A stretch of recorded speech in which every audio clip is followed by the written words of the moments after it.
13 محرم 61 ہجری کو بنی اسد کی خواتین دریائے فرات سے پانی لینے آئیں تو انہوں نے زمین پر بہت سارے لاشیں بکھرے ہوئے دیکھے کہ جن کے جسموں سے خون ایسے بہہ رہا تھا گویا انہیں آج ہی شہید کیا گیا ہے۔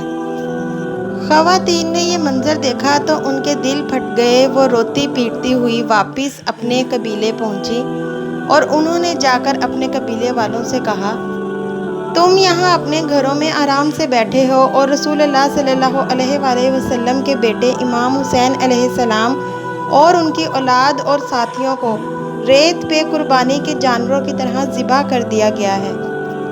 اٹھو اور جا کر ان پاک و پاکیزہ لاشوں کو دفن کرو۔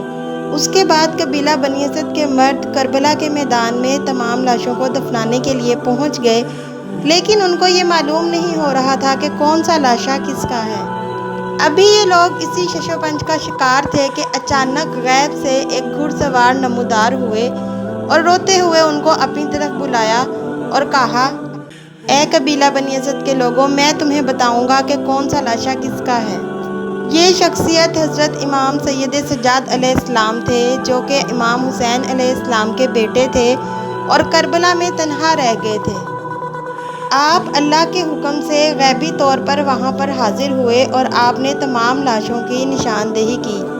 آپ روتے جاتے اور قبیلہ بنی اسد کے لوگوں کو بتاتے جاتے کہ یہ لاشا میرے چچا عباس کا ہے، یہ لاشا میرے بابا حسین کا ہے۔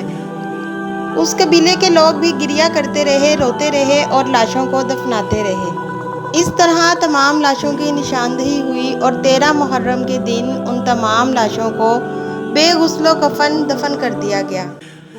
تاریخ نے لکھا کہ امام سید سجاد اس واقعے کے تقریباً 40 سال تک زندہ رہے اور ان کی آنکھوں سے خون بہتا رہا۔ میرا سلام امام حسین علیہ السلام اور تمام کربلا کو۔